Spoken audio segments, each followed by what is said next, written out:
வணக்கம் மக்களே, இன்னைக்கு நாம எங்க வந்திருக்கோம் அப்படின்னு சொல்லி பார்த்தோம்னா சத்தியமங்கலத்துக்கு பக்கத்தில் இருக்கிற உப்புப்பள்ளங்கிற கிராமத்துக்கு தான் வந்திருக்கோம். இங்க வந்து நம்மாழ்வார் கூட பயணிச்ச திரு ரவி அவர்களை தான் சந்திக்க வந்திருக்குங்க. இவங்க வந்து இயற்கை விவசாயம் 1993 பண்ணிட்டு இருக்காங்க. அது மட்டும் இல்லாமல் இவங்க வந்து வெர்மி கம்போஸ்ட், அதாவது இயற்கையான முறையில் எளிமையான முறையில் எப்படி நம்ம வந்து வெர்மி கம்போஸ்ட் வந்து தயாரிக்கலாம் அப்படிங்கிற விஷயங்களும் வந்து சொல்லி தராங்க. ஸோ அவங்ககிட்ட வந்து நம்ம என்ன கேட்க போகிறோம் அப்படின்னு சொல்லி பார்த்தோம்னா, நிறைய பேர் வந்து வெர்மி கம்போஸ்ட் வந்து தயாரிக்கணும், அதாவது மண்புழு உரம் வந்து தயாரிக்கணும் அப்படின்னு சொல்லி நினச்சிட்டு பெட்டு அமைக்கிறாங்க, தொட்டி அமைக்கிறாங்க. கடைசியில் போய் பார்த்தோம்னா அவங்க வந்து வெறும் தொட்டி அமைச்சது தான் கிடக்குது. அதில் வந்து சக்ஸஸ்ஃபுல்லாக வந்து மண்புழு உரம் தயாரித்தது வந்து ரொம்பவே கம்மியாக இருக்குது. அதுக்கான காரணம் என்ன, அது என்ன பண்ணால் சரி பண்ணலாம், அந்த மாதிரி சில கேள்விகளை வந்து ஐயா கிட்ட கேட்கலாம். இங்கே வந்து கேள்விகளை விட அவரோட அனுபவத்தை வந்து பெற்றுக்கிட்டோம் அப்படின்னாலே நம்ம நிறைய விஷயங்களை வந்து தெரிஞ்சுக்கலாம். அப்படிங்கிறதால தான் ஐயா கிட்ட வந்திருக்கோங்க. வாங்க பதிவுக்குள்ளே போகலாம். 100 பேர் செய்கிறாங்கன்னா 99% ஃபெயிலியர் தாங்க. செய்யறாங்கன்னா பாக்டீரியாவை எப்படி டெவலப் பண்ணுறதுங்கிறது ஒரு விவசாயி கம்பல்சரி தெரிஞ்சிருக்கணும். இந்த தொழில்நுட்ப அறிவுங்கிற அடிப்படையில் பார்த்திங்கன்னா நான் டோட்டல் இந்தியாவில் இருக்கிற ஃபார்மருக்கு அத்தனை பேர்த்துக்கு ஒரு 3 மாதத்தில் பண்ணி கொடுத்துருவேன். அப்புறம் 5 ரூபாய்க்கு 6 ரூபாய்க்கு மண்புழு உரம் கொடுக்கவே முடியாது. அந்த காலத்துலலாம் மருந்து அடித்தாங்கன்னா அந்த பக்கெட்டை வந்து சாணியை கரைக்கி வைப்பாங்க. சுதந்திரமாக இருக்கிற மாதிரி நீங்கள் எந்த இடத்துல என்ன தொந்தரவு நடந்தாலும் அவர் வந்து எடுக்க சொல்லுங்கள், டெஸ்ட் எடுத்துக்க சொல்லுங்கள். 2 பேர் 2 லேபுக்கு அனுப்பலாம். கெமிக்கல் இருந்துச்சு சம்மதமே, விவசாயத்துக்கு சம்மதமே இல்லாதவங்க வந்து விவசாயத்துக்குள்ள பூந்து அவன் வேலையை செஞ்சு ஜெயிக்கிறான். மினிமம் ஒரு ஸ்கொயர் ஃபீட்டுக்கு 100 பீஸ் இருக்கணும். எல்லாமே பாருங்கள், அது டீகம்போஸ்ட் தான் பண்ணியிருக்குது. சாணி தாங்க, அதே டீகம்போஸ்ட் நடந்துட்டுருக்கு. ஆனால் உங்களுக்கு இந்த மண்புழு வளர்ப்பில் எவ்வளோ வருஷம் அனுபவம் இருக்குங்கண்ணா? ஒரு 24 வருஷம் ஆச்சுன்னு வரேங்க. இந்த வருஷத்தோட 24 வருஷமாக பண்ணிகிட்ருக்குறாங்க தொடர்ந்து. சரிங்கண்ணா, இப்போது நிறைய விவசாயிகள் வந்து மண்புழு வளர்ப்பு செய்யணும் அப்படின்னு சொல்லி நினச்சி பண்ணுறாங்க. ஆனால் நிறைய பேர் வந்து சக்ஸஸ்ஃபுல்லாக பண்ண முடியல. நிறைய வீட்டில் பார்த்தோம்னா பெட் அமைச்சிருப்பாங்க, அது சும்மாவே கிடக்கும். அந்த விவசாயிகள்லாம் அந்த மண்புழு உரம் தயாரிக்கிறத சரியான முறையில் பண்ணுறதுனா எப்படி பண்ணலாங்க? அது மெயினே வந்து என்னென்னு கேட்டிங்கன்னா 99%, 100 பேர் செய்கிறாங்கன்னா 99% ஃபெயிலியர் தாங்க. யாரும் செய்கிறதில்ல. செய்கிறதெல்லாம் அடிப்படை காரணம் வந்து மண்புழுவை வந்து அவங்க உற்பத்தி பண்ண தெரியணும். யார் எந்த விவசாயி செய்கிறாங்களோ அவங்க வந்து உற்பத்தி பண்ண தெரிஞ்சால் மட்டும்தான் இது தொடர்ந்து செய்ய முடியும். அது எப்படிங்கிற தொழில்நுட்பத்தை வந்து சொல்லிக் கொடுக்கறதுக்கு யாரும் சொல்லிக் கொடுக்கறது இல்லைங்க. புழு கேட்குறீங்களா, கவர்மெண்ட் ப்ராஜெக்டா, அதுக்கு 1 கிலோ மண்புழு அவங்க கொண்டு போய் கொடுத்துட்டு அவங்க பாட்டுக்கு அவங்க போயிடுவாங்க. இப்போ இவங்களும் ஏதோ மண்புழு கொடுக்குறாங்க, மானியம் கொடுக்குறாங்க அப்படிங்கிற அடிப்படையில் இருப்பாங்களோ இல்லையா. இந்த மண்புழு உரத்தை எப்படி பண்ணுறதுங்கிறதுல கொஞ்சம் தெளிவாக அடிப்படை விஷயங்களை தெரிஞ்சுட்டு செஞ்சால் மட்டும்தான் அது நிற்கி. 2வது வந்து மண்புழு உரம்னா என்ன அப்படிங்கிறது வந்து ஃபார்மருக்கு தெரிஞ்சிருக்கணும். 2வது வந்து மண்புழுவை உற்பத்தி பண்ண அவங்களுக்கு தெரிஞ்சிருக்கணும். இதெல்லாம் தெரிஞ்சிருக்கையில் என்ன இன்னும் தெரிஞ்சுக்க வேண்டிய விஷயம் என்னங்கன்னா, பாக்டீரியாவை எப்படி டெவலப் பண்ணுறதுங்கிறது ஒரு விவசாயி கம்பல்சரி தெரிஞ்சிருக்கணும். இப்போ பாக்டீரியா எவ்வளோ இருக்குங்கிற பாக்டீரியா இப்போ நீங்கள் ஒரு சும்மா நார்மலாக படித்த அக்ரி போய் கேட்டிங்கனாலும் கூட தெரியாது. பாக்டீரியா இது வரைக்கும் எவ்வளோ பாக்டீரியா உலகத்தில் இருக்குது அப்படின்னு அவங்கள போய் கேட்டிங்கனாலும் கூட அவங்களால சொல்ல முடியாது. ஏன்னா இது வரைக்கும் பார்த்திங்கன்னா ஒரு 2000 வரைக்குமே ஒரு 20,000 பாக்டீரியாவை தான் கண்டுபிடிச்சிருக்காங்க, வகைப்படுத்தியிருக்காங்க. ஆனால் அவங்க சொல்கிறது வந்து பார்த்திங்கன்னா பல கோடி பாக்டீரியா வகையே இருக்குது அப்படின்னு சொல்கிறாங்க. பாக்டீரியாவில் வந்து பல கோடி வகையான பாக்டீரியா இருக்குது. இப்போ இந்த அடிப்படை தொழில்நுட்பத்தை பாக்டீரியானா என்ன அப்படிங்கிறத விவசாயிகளுக்கு சொல்லிக் கொடுக்கணும். பாக்டீரியா என்னென்னா கண்ணுக்கு தெரியாத உயிரினம். அன்றைக்கி முதல்லலாம் யாரும் பார்க்க முடியாது. இப்போ பார்க்குற அளவுக்கு பாக்டீரியாவை மிஷினரி கேமரா வந்துருச்சு. கேமராவை பாக்டீரியாவை பார்க்க முடியுங்கிற லெவலில் இருக்குது. அப்போது ஒரு விவசாயிக்கு அந்த பாக்டீரியாவை பற்றி தெரிஞ்சுக்கணும். அந்த விவரங்களை ஆழமாக போனால் மண்புழு உரங்கிறது என்னென்னு தெரியும். மண்புழுவுக்கு என்ன எப்படியெல்லாம் ஃபீடு கொடுக்கலாம், எப்படி டெவலப் பண்ணலாங்கிறத கற்றுட்டா மட்டும்தான் இந்த மண்புழு உரத்தை பண்ண முடியும். அது இல்லாமல் ஏதோ மண்புழு வாங்கி விட்றோம் அப்படிங்கிறது அது ஃபெயிலியர் தான் ஆக செய்யுங்க. கொஞ்சம் ஒரு 3 மாதத்துக்கு தொட்டியில் மண்புழு உரம் வரும். அதுக்கப்புறம் அவங்களும் விட்டுருவாங்க. இல்லைன்னா மண்புழு பூரா இறந்துடும் ஏதோ ஒரு பிரச்சனைனால, தண்ணி விடாமல் விட்டுருவாங்க.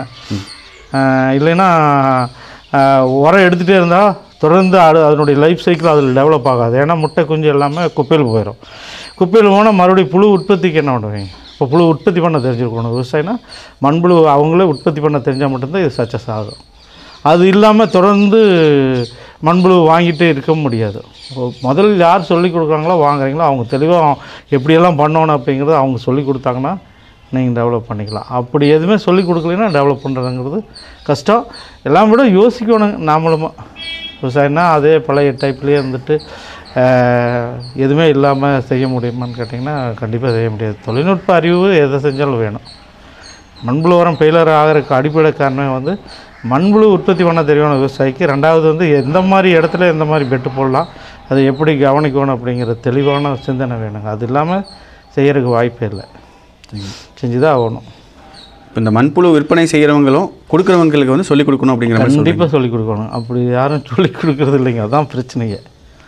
சொல்லிக் கொடுத்தா தான் அவங்க டெவலப் ஆவாங்க. அவங்க டெவலப் பண்ணால் தான் மொத்தமாக ஆர்கானிக் ஃபார்மிங்காக மாற்றுறதுக்கு ஒரு இது என்னன்னு கேட்டிங்கன்னா எதிர்பார்ப்பு இல்லாத மனப்பான்மையை சொல்லிக் கொடுக்கணும். காசு மட்டும் நோக்கமும் காசு வருது இல்லைன்னு சொல்ல முடியாது.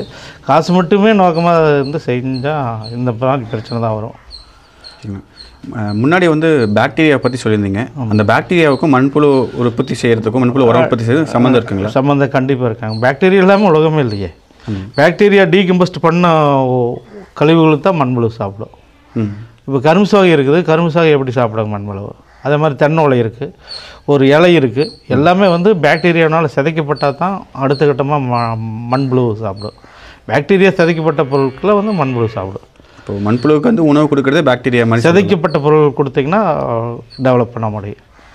அந்த தொழில்நுட்பத்தை தெரிஞ்சுக்கணும். இப்போ நான்லாம் பண்ணேங்கன்னா எனக்கு குரு வந்து நம்மாழ்வாருடைய அண்ணாங்க பாலகிருஷ்ண ஐயா. அவர் வந்து எனக்கு சொல்லிக் கொடுத்தாரு பாக்டீரியாவை எப்படி டெவலப் பண்ணுறதுங்கிறத. அதான் ஒரு சாதாரண விவசாயத்தான் இருந்தாங்க. அப்போது எப்படியெல்லாம் டெவலப் பண்ணணும்னா அதெல்லாம் ஒரு இனிமையான காலம் பாருங்களேன். இப்போ நம்மாழ்வார் உலகத்துக்கு தெரியுங்க. நம்மாழ்வாருடைய அண்ணனை பற்றி யாருக்குமே தெரியாது. அவர் பெரிய தொழில்நுட்பத்தில் ஹை டெக்னாலஜி சொல்லிக் கொடுப்பார். ஆனால் அவர் படித்தது வந்து இன்ஜினியர்னால் நம்ம இந்தியாவில் இருக்கிற இபி டவரெல்லாம் அவர் தான் போட்டார். அந்த மாதிரி லைனில் இருந்தவர். ஆனால் அவர் பாக்டீரியாவை பற்றி அதிகமான நாலேஜ். அதாவது ஒரு மருதாணி இலையை வந்து வெடியிருக்குள்ளே ஒத்த கை அகலம் பண்ணிடுவார். அந்த மருதாணியை மரத்துக்கு பாக்டீரியாவை கொடுத்து ஃபீடாக கொடுத்து பாக்டீரியாவை மட்டும் ஃபீடாக கொடுத்து அந்த மருதாணி இலையை மாற்றிடுவார். அந்த மாதிரி தொழில்நுட்பத்தை எப்படியெல்லாம் டெவலப் பண்ண முடியும்னு சொல்லுவார். இப்போ கோழிப்பண்ணையில் ஈ வருது பார்த்தீங்களா? அந்த ஈயெல்லாம் ஒரு இடத்துக்கு வர வச்சுருவார். வர வச்சு முட்டையை பொறுக்கி வச்சு அந்த முட்டை ஈயில் வர முட்டையெல்லாம் பொறுக்கி வச்சு ஈ ஆகிறதுக்கு முன்னாடி அந்த முட்டையெல்லாம் கலெக்ஷன் பண்ணி வெயிலில் காய போட்டு மறுபடியும் திருப்பி கோழிக்கே தீனாக கொடுப்பார். ஈ வந்து வெளியே போகாது கோழிப்பண்ணையை விட்டு. புரியுதுங்களா? ஈவை வந்து முட்டையை விட்டு பொறுக்கி வச்சு அது ஒரு ப்ரோட்டீனாக மாற்றினார், ஃபுட்டாக மாற்றினார். அப்படியெல்லாம் செஞ்சு காட்டினார் எங்களுக்கெல்லாம். உலகத்தில் பெரிய சயின்டிஸ்ட்டுங்க அவர். ஆனால் யாருக்கும் தெரியாமல் அவர் இருந்ததே யாருக்கும் தெரியாது.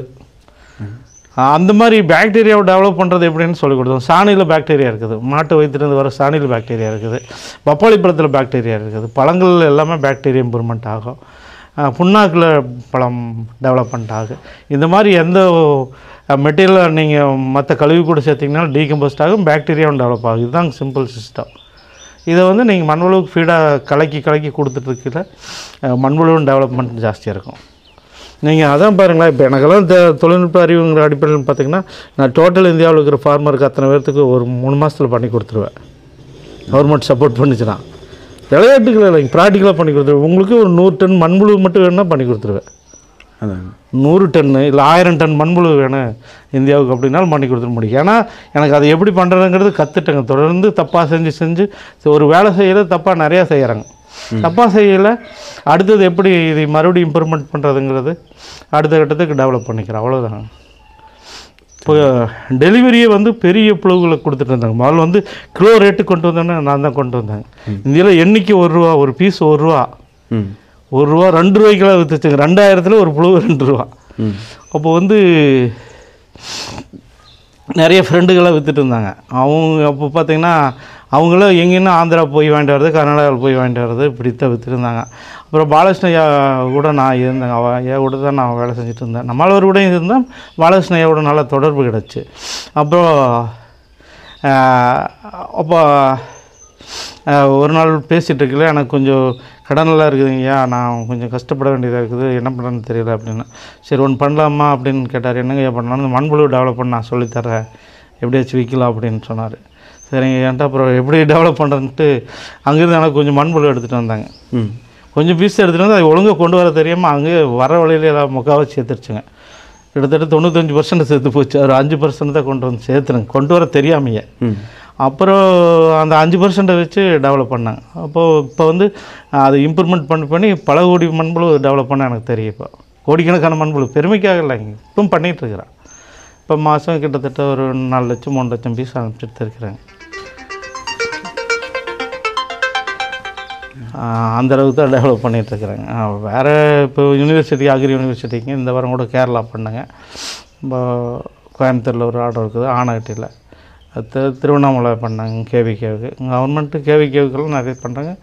இமாச்சல பிரதேசத்துக்கு கூட அனுப்புகிறாங்க, டெல்லிக்கு, எல்லா இடத்துக்கும் எங்கே கேட்குறாங்களோ அங்கே போய் சொல்லிக்கொடுங்க. தெளிவாக சொல்லி கொடுத்துருவாங்க. எனக்கு இப்போ மீடியாலாம் வந்து இப்போ தான் ஒரு 4-5 வருஷத்துக்குள்ளே வந்துருக்கு. மீடியா இல்லாததுக்கு முன்னாடி பிடிச்சி எனக்கு என்ன எல்லாத்துக்கும் தெரியுங்க. தமிழ்நாடு பூரா பண்ணி கொடுத்தா என்ன விஷயம்னு கேட்டிங்கன்னா, மண்புழு உரம் வந்து ஒரு ஃபார்மர் வந்து மண்புழு உரம் வாங்கி போட முடியாது. ஏன்னா இன்றைக்கி ஃபார்மருக்கு எந்த பொருளும் ரேட் கிடையாது. அவங்க வெளியிருந்து வாங்கி போட்டாங்கன்னா கட்டுப்படி ஆகாது, கண்டிப்பாக கட்டுப்படி ஆகாது. அதே நேரத்தில் ஒரு மண்புழு உரம் வந்து டிரான்ஸ்போர்ட் ஆகிறதுக்கான செலவு வந்து பார்த்திங்கன்னா ஒரு கிலோவுக்கு 5 ரூபா 6 ரூபா ஆயிடுது. அப்போது உரத்துக்கு ஒரு நல்ல உரம் பண்ணுறதுனா 10 ரூபாய் ஆயிடுங்க. 10 ரூபா மண்புழு உரம் 5 ரூபாய்க்கு ஒரு கிலோ ஃபார்மர் பண்ணால் நான் கட்டுப்படி ஆகாது. சுத்தமாக விவசாயத்தில் கட்டுப்படி ஆகாது. அவங்க தோட்டத்தில் இருக்கிற ரா மெட்டீரியல் வச்சு அவங்கவுங்க ஃபார்மர் பண்ணிட்டா மட்டும்தான் இது சாத்தியமாகும். வெளியேருந்து மண்புழு உரம் வாங்கி போடுறதுங்க முற்றிலுமே தவிர்க்கணுங்க. அப்புறம் 5 ரூபாய்க்கு 6 ரூபாய்க்கு மண்புழு உரம் கொடுக்கவே முடியாது. ஏன் கொடுக்க முடியாதுன்னா கூலியே வந்து ஒரு ஆளுக்கு 600 700 கூலி இருக்குது. அதுவோ அவங்களுக்கு வேணுங்கிற சலுகையெல்லாம் செஞ்சு வச்சுருந்து அளவே நிற்க முடியுது. அப்போது 5 ரூபாய்க்கு 6 ரூபாய்க்கு எப்படிங்க உரம் கொடுக்குறாங்க? அப்போ ரெண்டாவது வெயிட் வராதுங்க. மண்புழு உரம் வந்து பார்த்திங்கன்னா ஒரு கிலோ ஒரு மூட்டை வந்து 30 கிலோ தவிரங்க. 30 கிலோ இவங்க பார்த்திங்கன்னா ஒன்றா தண்ணியை நினச்சிருவாங்க, இல்லைன்னா மண்ணை கலக்கிடுவாங்க. அப்போது 50 அதையே போய் வாங்கிட்டு வந்து பண்ணுறதுங்கிறது வேண்டாங்கிறதாங்க. மண்புழு உரத்தை பொறுத்தளவுக்கு ஃபார்மர் அவங்க டெவலப் பண்ணிக்கணும், அது மட்டும்தான் சாத்தியம். இப்போ நர்சரிக்கு இப்போ நானே கொடுக்குறேங்க, நர்சரிகளுக்கு வீட்டு தோட்டங்களுக்கெல்லாம் கிலோ 30 ரூபா 35 ரூபாய்க்கு கொடுக்குறேன். அது ஒன்றும் பெருசாக அவங்கள பாதிச்சுட்டு போகிறதில்ல. ஆனால் ஒரு ஃபார்மர் வாங்கி செய்ய முடியுமானா கண்டிப்பாக சாத்தியமே இல்லைங்க, செய்ய முடியாது. ரெண்டாவது மண்புழு உரம் விலைக்கு வாங்கி போடுறதுங்கிறது ஃபார்மர் பொறுத்தளவுக்கு சாத்தியமே இல்லைங்க. இது உண்மை நிலவரம். நீங்கள் எதை வேணாலும் சொல்லிட்டு போகலாம், அப்படி வரும் இப்படி வரும்னு. நான் இன்றைக்கி ஏதோ சொல்லிட்டு போயிடலாம், நாளைக்கு பார்த்தீங்கன்னா திரும்பி பார்த்தா அது தப்பாக தெரியும். முடிஞ்ச அளவுக்கு 99% என்கிட்ட மண்புழு உரம் கேட்பாங்க. கேட்குறவங்க எல்லாம் அதான் சொல்லுவேன். பண்ணுறது பிரச்சனை இல்லைங்க. ஒரு 10 டன் வேணுன்னா டன்னுக்கு 2 ரூபா வச்சாலும் கூட எனக்கு 20,000 சும்மா வந்துடுங்க வீட்டில் டிரான்ஸ்போர்ட் பண்ணலை. நான் அதே வேண்டாம் நீங்கள் பண்ணிக்கிங்க அப்படின்னு சொல்லி பண்ணி கொடுத்துருவேங்க. அப்படி இல்லைன்னு கம்பல்சரி வேணும்னு சொன்னாலும் வாங்கி கொடுத்துருவாங்க. அப்படி தான் பண்ணிகிட்ருக்குறான், இது வரைக்கும் அப்படி தான் பண்ணிகிட்ருக்குறாங்க. நிறைய என்னன்னு கேட்டிங்கன்னா ஏதோ சொல்லிகிட்ருக்காங்க, இது ஆழமாக பார்க்குறதுக்கெல்லாம் ஒன்றும் ஃபார்மர் கிட்ட இதில் மண்புழு உரம்னா இப்போ 10 டன் சாணி கொண்டு போய் போடுற இடத்துல 2 டன் மண்புழு உரம் பட்ட போகுது.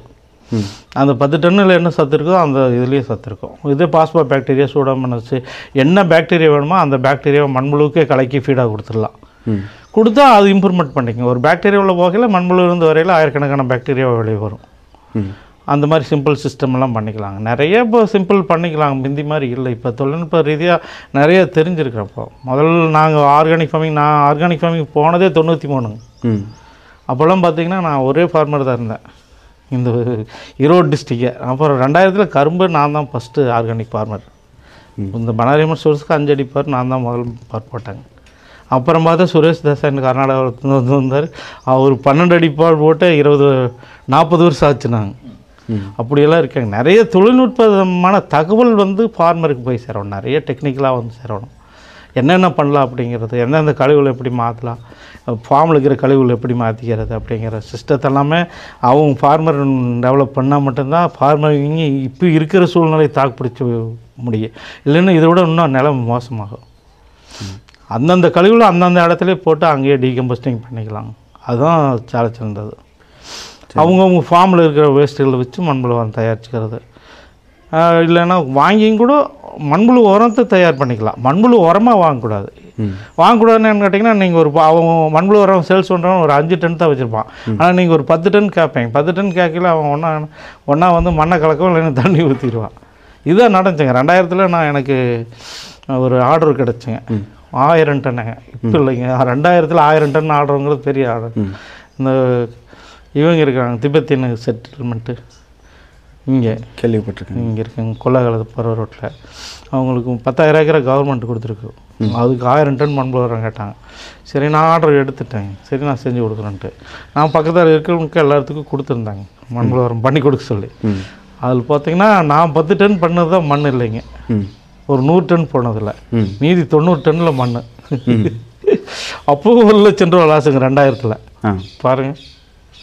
அப்போ என்ன காசுங்கிற போது என்ன கேட்டீங்கன்னா மனிதனுடைய மனநிலை மாறி நல்லவனாக இருந்தாலும் கூட கெட்டவனுக்கு போயிடும். அதனால் தான் மண்புழு உரம் வாங்க வேண்டாம்னு சொல்கிறது. அப்போது அங்கே போய் பார்த்தா 50% மண் இருக்குதுங்க. அவன் வந்து சார் நீங்கள் என்ன சார் சொன்னதுக்கு ஆப்போசிட்டாக இருக்குது, மண்புழு உரம் 90 டன் பூரா மண்ணாக போச்சு அப்படின்னு. 50% தான் கொடுப்பேன், 50% கொடுக்க மாட்டேன் அப்படின்ட்டாரு. அது நியாயம்தான், நான் அவர் குறை சொல்லலை. ஏன்னா இவங்க கூட இருந்தவங்கள மண்ணை கலக்கி விட்டாங்க. இதுதான் நடந்தது. அப்போ அதுலேருந்து ஒரு முடிவு பண்ணிட்டேன், எனக்கு காசு போனதுங்கிறத விட கூட இருக்கிறவங்க எவ்வளோ மனநிலை கேவலமாக போகுதுங்கிறத பார்த்து அப்போ அதில் முடிவு பண்ணிட்டேன், மண்புழு உரம் பண்ணக்கூடாது. இனிமேல் வர ஃபார்மருக்கு சொல்லி கொடுத்துடலாம், பண்ணி கொடுத்துடலாம், அது தப்பே இல்லை. மண்புழு உரங்கிறது பண்ணவே கூடாது, பிஸ்னஸாகவே பண்ணக்கூடாதுங்கிற முடிவுக்கு வந்து அன்னையிலேருந்து விட்டுட்டேங்க. கிட்டத்தட்ட நான் மண்புழு உரம் சேல்ஸ் பண்ணுறது விட்டு 15 வருஷம் ஆகிப்போச்சுங்க. ஒரு 10 டன் பண்ணுறேங்க, ரேட்டு தான், நீங்கள் வேணால் வாங்கிக்கிங்க, இல்லைன்னா நீங்கள் சொந்தமாக பண்ணிக்கிட்டு போயிடுங்க. இந்த மண்புழு உரத்துக்கு பிஸ்னஸுக்கு போகிறதில்ல. ஏன்னு கேட்டிங்கன்னா தப்பு நடக்குது, காசுக்காக தப்பு நடக்குது, நம்ம ஆற சொல்லியும் பிரயோஜனம் இல்லை. இப்போ என்ன சங்கடப்படுறது சூழ்நிலை, இதுதாங்க நிதர்சனமான உண்மை. அதனால் அவங்க ஃபார்மர் வந்து அவங்க ஃபார்மில் வர வேஸ்ட்டை வச்சு மண்புழு உரம் பண்ணிக்கிறாங்க. அதுதான் சிம்பிள் சிஸ்டம், அல்டிக்கும் தேவையில்லை. சரிங்க. நீங்கள் இப்போ வெளியே ஒரு 10 டன் மண்புழு உரம் வாங்கினீங்கன்னா நீங்கள் சொந்தமாக 2 டன் பண்ணுறது ஒரே அளவு தான். நீங்கள் 10 டன் வாங்கி நீங்கள் 10 ரூபாய்க்கு வந்தாலும் கூட 1,00,000 ரூபா ஆச்சு. நீங்கள் 2 டன் பண்ணிங்கனாலும் போதும், தேவையில்லையே. சரிங்கண்ணா. இப்போ வந்து நிறைய விவசாயிகள் வந்து மண்புழு உரம் கொடுத்தா நல்லா இருக்குன்னு சொல்லுவாங்க. இப்போ வந்து நிறைய உரங்கள் வந்து ஆர்கானிக்காக பண்ணாமல் பண்ணுறவங்க வந்து இப்போ யூரியாவாக இருக்கட்டும் சரி, பொட்டாஷாக இருக்கட்டும் சரி, இது மாதிரி நிறைய உரங்கள் வந்து போட்டுட்ருக்காங்க.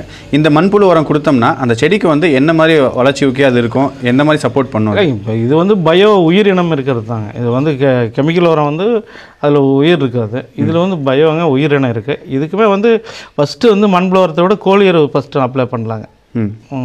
திருச்செங்கோடு நாமக்கல் இருக்கிற பண்ணையிலேருந்து கோழி எரு அப்ளை பண்ணிவிட்டு 2வது மண்புழு உரம் போட்டால், இப்போ நீங்கள் சாராயம் குடிச்சோன்னு திடீர்னு நிறுத்தினா கைகால் நடக்க வந்துடும் பார்த்தீங்களா. அந்த மாதிரி பூமிக்கு நீங்கள் கெமிக்கல் நிறுத்தினதே என்னான்னு கேட்டிங்கன்னா அது ஸ்டாப் ஆகும், கிராப் கண்டிப்பாக ஸ்டாப் ஆகும்.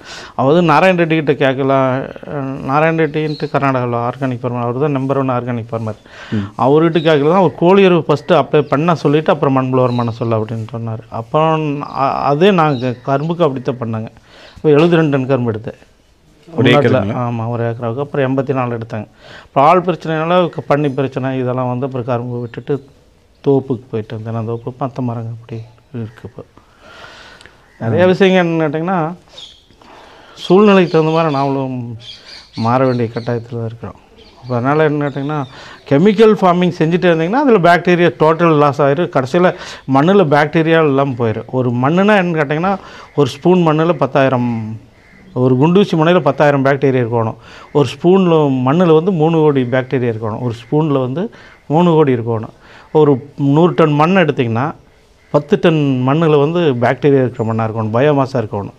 பயோமாஸ் இருந்தால் மட்டும்தான் பாக்டீரியா வாழும். பாக்டீரியா மட்டும் தனியாக வாழவே முடியாது மண்ணில். மண்ணுங்கிறது ஒரு உயிரற்ற பொருள். ஆனால் அந்த உயிரற்ற பொருளாக இருக்கிறத வந்து நம்ம பயோ கம்போஸ்டிங்கு பயோமாஸ் கொடுத்தோம்னா அது உயிரோடுள்ள பொருளாக மாறிடும். நீங்கள் கெமிக்கல் போட்டிங்கன்னா உயிரற்ற பொருளாக போயிடும். செங்கல் என்ன இருக்குங்க, ஒன்றுமே இல்லை. அது தீயில் போட்டு வேவிக்கிறோம், அது பாக்டீரியா பூரா சேர்த்துறது, அது கல்லாக போயிடுது, செங்கல்னுங்கிறான். அதே வந்து காட்டில் இருக்க வரைக்கும் அதில் பாக்டீரியா இருக்குது, மண்ணில் உயிர் இருக்குது. அப்போது கெமிக்கல் போட்டிங்கன்னா பாக்டீரியா பூரா செத்து போயிடும். ஒரு ட்ரிப்பு ஃபஸ்ட்டு அப்ளை பண்ணையிலேயே, முதல் ட்ரிப் அப்ளை பண்ணையிலேயே 90% பாக்டீரியா சேர்த்து போயிடுது. சாதாரண சாப்பிட்ற உப்பு மண்புழு கையில் எடுத்து வச்சு சாதாரண சாப்பிட்ற உப்பு எடுத்து மேலே முட்டை வச்சிங்கன்னாவே அடுத்த நிமிஷம் செத்து போயிடும். அப்போ பாக்டீரியா லோடு கணக்கில் யூரியாவையும் கெமிக்கலையும் கொண்டு போய் தலையில் அந்த பாக்டீரியா எங்கே இருக்குங்க. எல்லாமோட கொடுமைன்னு கேட்டிங்கன்னா களைக்கொல்லி தான். இன்றைக்கி பேராபத்து வந்து இன்றைய சூழ்நிலையில் மோசமாக இருக்கிறது களைக்கொல்லி தான். எவ்வளோ கொடுமையாக இருக்குன்னு.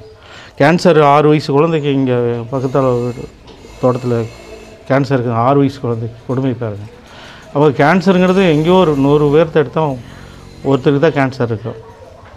இன்றைக்கி எல்லாம் ஊருக்கு 10 கேன்சர் இருக்குங்க. இப்போது organic farming test report oil போகுதுங்க. அதில் வந்து 10 கம்பெனி களைக்கொல்லி இருக்குன்னா 10 களைக்கொல்லி கம்பெனியினுடைய களைக்கொல்லி இருக்குதான்னு டெஸ்ட் பண்ணுறாங்க. 25,000 ரூபா டெஸ்ட்டு கட்டினாங்க. இப்போ டெஸ்ட்டே வந்து களைக்கொல்லி டெஸ்ட்டை பார்க்குறாங்க. என்னென்ன கம்பெனி களைக்கொல்லி விற்குதோ அந்த களைக்கொல்லி கம்பெனியினுடைய ரசாயனத்தை வச்சு இந்த டெஸ்ட்டு பார்த்து அத்தனை ரிசல்ட்டு நான் ஆர்கானிக் ஃபார்மிங்கில் என்னுடைய தேங்காய் ரிசல்ட் வந்துச்சுங்க. கெமிக்கல் இல்லைங்கிற ரிசல்ட் வந்துச்சு. களைக்கொல்லி பேரபத்தங்க ஒரு கட்டத்துக்கு மேலே வந்து பூமியை கொன்றுங்க. இதே மாதிரி களைக்கொல்லி பயன்படுத்தியிருந்தோம்னா பூமி செத்து போயிரு, உணவு இல்லாமல் சாக வேண்டியதுதான். இப்போ நீங்கள் அடுத்த தலைமுறைக்கு நீங்கள் கொடுக்குற பூமி வந்து ஒரு உயிரற்ற பொருளாக கொடுக்கல, அது எந்த பிரயோஜனம் இல்லைங்க. சும்மா போட்டிங்கனாலும் கூட தப்பு கிடையாது விவசாயம் பண்ணாமல். சரிங்கண்ணா. இப்போ வந்து நிறைய பண்ணைகளில் வந்து ஈக்கள் அதிகமாக இருக்குது அப்படின்னு சொல்லிட்டு கோழி எருவுகள்லையுமே மருந்துகள் அடிக்கிறாங்க, இந்த பூச்சிக்கொல்லி மருந்துகள் அடிக்கிறாங்க. அது இல்லாமல் கோழிகள் பார்த்திங்கன்னா பண்ணை கோழிகளில் பார்த்திங்கன்னா அதுக்கு கிட்டத்தட்ட பார்த்திங்கன்னா ஒரு மாதத்துக்கே ஒரு 10 ஆன்டிபயோட்டிக் மேலே மாற்றி கொடுத்துக்கிட்டே இருக்காங்க. ஃபீடில் கொடுக்குறாங்க, தண்ணியில் கலந்து கொடுக்குறாங்க. அப்படி இருக்கும் பொழுது அந்த எருவை கொண்டாந்து நம்ம அது டீகம்போஸ்டிங் பண்ணிக்கலாங்க. டீகம்போஸ்டிங் பாக்டீரியா இருக்குது. நீங்கள் சாணி கரைச்சா அந்த காலத்துலலாம் மருந்து அடித்தாங்கன்னா அந்த பக்கெட்டை வந்து சாணி கரைக்க வைப்பாங்க. அந்த மாதிரி சாணியில் கரைக்க வச்சிடல. இப்போ நான் கோழி எருவு தொடர்ந்து பயன்படுத்த ங்கிற அவசியங்களும் இல்லை. ஆரம்ப காலகட்டங்களுக்கு ஒரு ஃபஸ்ட்டு கிராப்புக்கு தேவைப்படும். அப்புறம் நீங்கள் பூமியில் இருக்கிற கிராப்பு வந்து பயோமாஸ்களை நீங்கள் உங்கள் பூமியிலேயே கிளர் செடியாக மற்ற வேஸ்ட்டு புல்லே ஒரு இதுதாங்க, கலையே ஒரு பயோமாஸ் தானே. அதுக்குள்ளே திருப்பி பூமியில் நீங்கள் அடிச்சு விட்ருக்கலாம். நிறைய பயோமாஸ் வேஸ்ட்டு தென்னை ஓலை, தென்னை மட்டை எவ்வளோ வேஸ்ட் ஆக பூமியிலேருந்து வெளியே போகுது. குச்சிக்கிழங்கு போனோன்னா அந்த குச்சிக்கிழங்கு வேஸ்ட்டு பூரா அக்கட்டை தூக்கி போட்டு இது பண்ணுறாங்க. காட்டுக்குள்ளேயே போட்டு அவ்வளோ போட்டு விடலாம். நிறைய நவதானியம் விதைச்சு மடக்கி விடலாம். அந்த மாதிரி பண்ணிட்டு போயிட்டே இருக்கலாமா.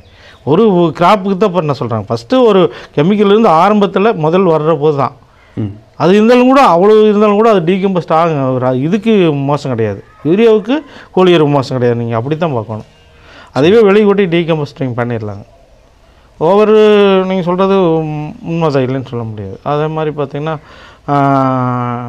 ஆரம்ப காலகட்டத்துக்கு தேவை முதல் கிராப்புக்கும் அது பண்ணலாம். அப்புறம் வர மண்புல் உரமாக மாற்றிக்கலாம். கொஞ்சம் சாணி, பயோமாஸு, நவதானியம் விதைச்சி மடக்கி விடலாம். நிறைய பயோமாஸை பூமியில் எப்படி டெவலப் பண்ணணும்னு கற்றுட்டிங்கன்னா போதும். அதுக்கு மேலே அதே வளர்ந்துக்குங்க. இப்போது இந்த மண்புழு உரங்களாக கொடுக்காம, இப்போ நீங்களே கூட புழு கொடுக்குறீங்க, நான் போய் தயாரித்து வயலில் வந்து செடிகளை கொடுக்காம நம்ம வயல்லே வந்து புழுக்களை வந்து அதிக உற்பத்தி செஞ்சுக்கலாம். சரினா பயோமாஸ் போட்டு இருந்தோம்னா நம்ம டெவலப் ஆகிக்குங்க. அந்த பூமியில் இருக்கிற பயோமாஸு தண்ணி வந்து கெமிக்கல் இல்லாமல் இருக்கணும். ஒரு பூமியில் டெவலப் ஆகிறதுக்கு நீங்கள் கோயம்புத்தூரில் மேற்கு பகுதி பூரா தண்ணி நல்லா இருக்குங்க. கோயம்புத்தூர் கிழக்கு பூரா கம்ப்ளீட்டாக தண்ணி போயிடுச்சு. எல்லாம் கெமிக்கல் தண்ணி. அவங்க மண்புழு உரமே பண்ண முடியலைங்க. நொந்து போயிட்டாங்க நிறைய பண்ணி வர்றதில்லை. ஏன்னா தண்ணி பூரா போயிடுச்சு. தண்ணி நல்லா இருந்துச்சுன்னா எந்த இடத்துல தண்ணி நல்லா இருந்தாலும் மண்புழு ஆட்டோமேட்டிக்காக நிலத்தில் இருக்கிற மண்புழு டெவலப் ஆகிக்கும். தண்ணின்னு சொல்லும் பொழுது எந்த மாதிரி தண்ணி சொல்கிறீங்க? அதாவது ஹார்டிகல்ச்சருக்கான தண்ணி இருந்தாலும் கூட டெவலப் பண்ணிக்கலாங்க. தண்ணியில் அந்த பிஹெச் லெவலில் இருக்குது பார்த்தீங்களா, அந்த லெவலுக்கு என்ன கவர்மெண்ட் சொல்லுதோ அதை விட்டு மீறி அதிகமாக போச்சுன்னா டெவலப் ஆகாது. சரிங்கண்ணா. இப்போ எங்களுதெல்லாம் பார்த்தீங்கன்னா ஹார்ட் வாட்டர்னு சொல்லுவாங்க. தண்ணி வந்து வாயில் ஊற்றினா கசக்கும். அது இல்லாமல் ரொம்பவே வந்து வாய்க்குப்பிளி கூட பயன்படுத்த முடியாது. இப்போ புதுசாக நீங்கள் வரீங்க அப்படின்னா அந்த தண்ணி கூட நம்ம வந்து வாய்க்குப்பிளிக்கு பயன்படுத்திக்க முடியாது. அந்த மாதிரி தண்ணிகளில் கொண்டு வர முடியுங்களா? தண்ணி தெளித்து கொண்டு வரதுன்னா அந்த மாதிரி தண்ணியே கொஞ்சம் சிரமம் தாங்க, இல்லைன்னு சொல்ல முடியாது. சிரமம் இருக்குது கண்டிப்பாக. பிஹெச் லெவலில் அதிகமாக போச்சுன்னா அது கெமிக்கலினுடைய இது வந்து கண்டிப்பாக பாதிக்கும். அதாவது வந்து இப்போ என்ன நகர கழிவுகளில் என்ன பிரச்சனைன்னு கேட்டிங்கன்னா சோப்பு வருது பார்த்தீங்களா, குளிக்கிற சோப்பு. இப்போது கழிவுகளில் வந்து தப்பானதே கிடையாது. அதெல்லாம் கவர்மெண்ட் வந்து இந்த சோப்பை வந்து கண்ட்ரோல் பண்ணணும். சோப்பு தான் பெரிய பிரச்சனை. பாத்ரூம் வேஸ்ட்டுக்கு டாய்லெட்டுக்கு ஊற்றுறது எல்லாமே கெமிக்கல் சம்மந்தப்பட்டது தான். டவுனு தண்ணியவே எடுத்து நம்ம சுத்தம் பண்ணி கொடுக்கலாங்க, விவசாயத்துக்கு பயன்படுத்த முடியாது. அதுக்கு பாக்டீரியா இருக்குது. நிற்கலாம் எல்லா தண்ணியும் சுத்தம் பண்ணுறதுக்கு பாக்டீரியா இருக்காங்க. எஃபெக்டிவ் மைக்ரோ ஆர்கானிசம் அது இருக்குது. அதை வச்சும் கூட தண்ணியில் ஊற்றி விடலாங்க. சுத்தம் பண்ண முடியாட்டாலும் இல்லை, இன்றைக்கி சுத்தம் பண்ணுறாங்க. கடலை சுத்தம் பண்ணுறாங்க ஜப்பானில். அதெல்லாம் பார்த்திங்கன்னா நம்ம ஒன்றுமே இல்லை, பண்ண முடியும், பண்ணணும். ரெண்டாவது சுற்றுச்சூழலுக்காக நமக்கு தனிப்பட்ட மனுஷனுக்கு மட்டும் கிடையாது, எல்லாத்துக்கும் விழிப்புணர்வு வரணும். அது இருந்தால் மட்டும்தான் சாத்தியம். ரெண்டாவது அது பண்ண முடியுங்கிறது நிறையா விஷயங்கள் பண்ண முடியும். இன்றைக்கி வந்து மாற்ற முடியுங்கிறதுன்னு பார்த்திங்கன்னா பலஸ்னையா சொல்லுவார், வருத்தப்பழத்தை அணையை மாற்றி கொடுத்துட்றேன் அப்படின்னாரு. என்னங்கய்யா இப்படி சொல்கிறீங்க அப்படின்னா, எனக்கு ஒரு டெய்லி ஒரு லோடு கரும்பால் ஒரு லோடு புண்ணாக்கு கொடுங்கய்யா, ஒரு வருஷத்தில் மாற்றி கொடுத்துட்றேன் அப்படின்னாரு. இப்போ பாக்டீரியா நாலேஜ் இது நீங்கள் எந்தளவுக்கு டெவலப் பண்ண இன்ஜினியர் தெரியாது இருக்கிறாங்க, நிறையா நல்லா டெவலப் பண்ணுறவங்க இருக்கிறாங்க. ஆனால் நமக்குள்ளே யாருக்கும் அந்த விஷயங்க வெளியே வர்றதே இல்லை. இப்போது இந்த மண்புழு உரம் நம்ம தயாரிக்கிறோம் அப்படின்னா நம்ம பண்ணையில் இருக்கிற கழிவுகள் தவிர்த்து மற்ற எல்லா கழிவுகளையுமே நம்ம பயன்படுத்திக்கலாமா? அதை பற்றி கொஞ்சம் அதான்